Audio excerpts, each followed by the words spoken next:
తెలంగాణ టూర్కు కౌంటర్గా హైదరాబాద్ నగరంలో భారీగా వెలిసినటువంటి పోస్టర్లు, ఫ్లెక్సీలు. దేశంలో రాజ్యాంగ పరిరక్షణే మా ధ్యేయం అంటూ తెలంగాణలో కాంగ్రెస్ తెస్తున్న రాక్షస క్రీడను చెప్తూ కొన్ని ఫ్లెక్సీలు వెలిసినాయి. తెలంగాణలో కాంగ్రెస్ ప్రభుత్వం చేస్తున్నటువంటి హింస, అన్యాయం, అక్రమాలు, అఘాయిత్యాలను చూపుతూ ఆ ఫ్లెక్సీలు, పోస్టర్లు పెట్టిరు. దానికి సంబంధించిన ఒకసారి ఇక్కడ మీరు చూడండి. ఇది తెలంగాణ తిరుగుబాటు అంటే ఇట్లా ఉంటుంది. ఇగో జై బాపు, హింసే మా ఆయుధం. ఇగో కాంగ్రెస్ వాళ్ళు హక్కుల కోసం పోరాడితే అణచివేతలు అని చెప్పేసి ఇట్లా జై భీమ్, ఎస్సీ ఎస్టీలే మా లక్ష్యం అని చెప్పేసి లగచర్లలో మన ఎస్టీ రైతులకు చేతులకు బేడీలేసి తీసుకొచ్చినటువంటి పరిస్థితి. ఫార్మా భూములని గుంజుకుంటుంటే వాళ్ళు అడ్డం పడరు అని చెప్పేసి వాళ్లకు బేడీలేసి వాళ్ళని అరెస్ట్ చేసినటువంటి పరిస్థితి. జై సంవిధాన్, రాజ్యాంగం అంటే మాకు హక్కే లేదు. కోర్టు ఆర్డర్ ఉన్నా కానీ పేదలని హైడ్రా భూతం పోయి కూలుస్తున్నది కదా, దానికి సంబంధించినటువంటి వ్యవహారం ఇది. ఇట్లా అద్భుతంగా వెలిసిన పోస్టర్లు. ఇది నిరసన అంటే ఇట్లా ఉండాలి. చూడండి వీడియోలు.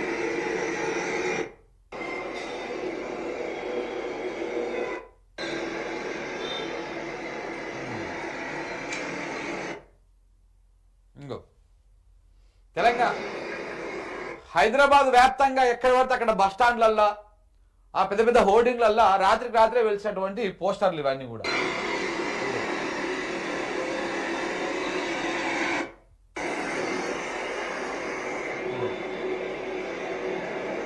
వాళ్ళని అరెస్ట్ చేసి లోపలేసుడు, రకరకాల కేసులలో ఇరికించుడు, క్యారెక్టర్ని అసాసియేషన్ చేసుడు, ఇట్లాంటివన్నీ కూడా గాంధీ పేరు చెప్తారు. వీళ్ళు చేసేటువంటి దుర్మార్గమైనటువంటి హింస ఈ రకంగా ఉంటుంది. ఇక చూడండి, ఇగో పోలీసు వాళ్ళు ఎట్లా దాడులు చేస్తా ఉన్నారో చూడండి. ఇది జై బాపు అంటే కాంగ్రెస్, నయా కాంగ్రెస్, రేవంత్ రెడ్డి ఆధీనంలో నడుస్తున్నటువంటి కాంగ్రెస్ పార్టీ చేస్తున్నటువంటి దుర్మార్గాలు తెలంగాణ రాష్ట్రంలో. ఇక జై భీమ్ అంటే ఎవరినంటాం మనం? డాక్టర్ బిఆర్ అంబేద్కర్ని మనము సూచిస్తూ ఆ నినాదాన్ని చేస్తాం. జై భీమ్ అని ఇప్పుడు ఇవాళ కాంగ్రెస్ పార్టీ కూడా అంటుంది.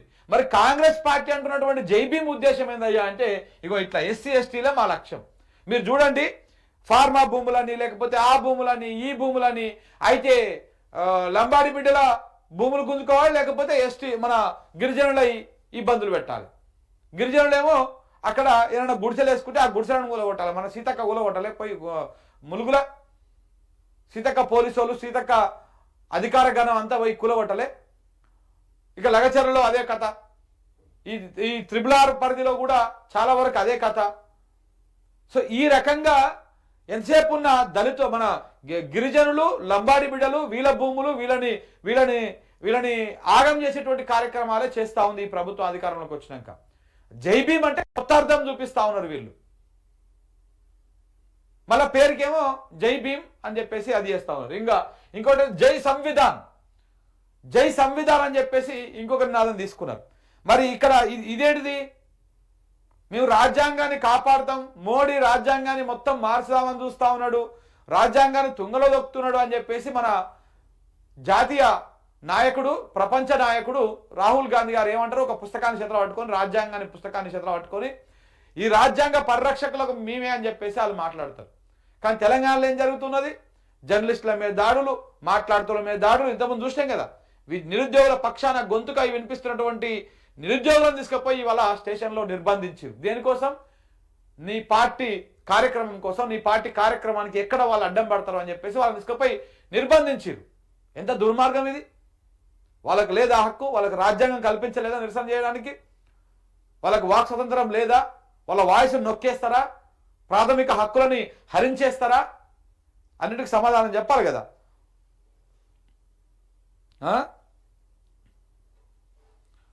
ఇక వాళ్ళ పేరుకి పెట్టుకునే ఇట్లా కోర్టు ఆర్డర్స్ కూడా ఉన్నాయి. కోర్టు ఆర్డర్స్ ఉన్నా కానీ హైడ్రాని తీసుకుపోయి మొత్తం ఎక్కడికక్కడ నేలమట్టం చేస్తున్నటువంటి దుర్మార్గమైనటువంటి పరిస్థితి.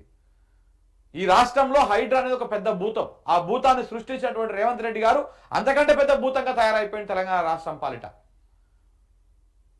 సో ఈ నినాదాలు పెట్టుకొని ఇవాళ కాంగ్రెస్ పార్టీ వాళ్ళు ఆడేదో మీటింగ్ పెట్టుకున్నారు. ఏం మీటింగ్ అది? ఆంధ్ర పత్రికలు రాస్తాయి, తెలంగాణ రాయరు కానీ ఇగో ఆంధ్ర పత్రికలు రాస్తాయి చూడు. ఇక చూడండి, నేడు సామాజిక న్యాయ సమరబేరి సభ అంట. సామాజిక న్యాయ సమరబేరి సభ అంట. జై బాపు, జై భీమ్, జై సంవిధాన్లో భాగంగా ఎల్బీ స్టేడియంలో నేతలు కార్యకర్తలతో సమావేశం కానున్న కాంగ్రెస్ అధ్యక్షుడు. పార్టీ గ్రామ శాఖ అధ్యక్షుల నుంచి ఎంపీలు ఎమ్మెల్యేల వరకు హాజరు.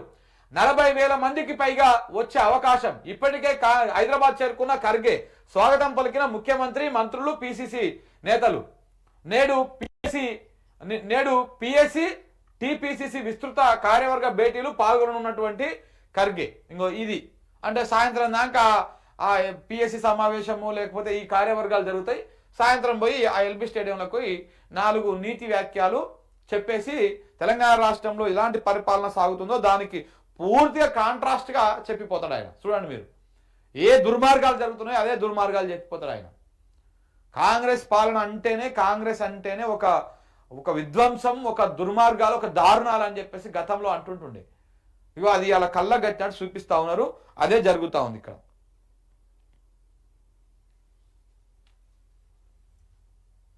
ఈ రకంగా ఫ్లెక్సీలు కూడా వెలిచినాయి అన్నమాట. ఇది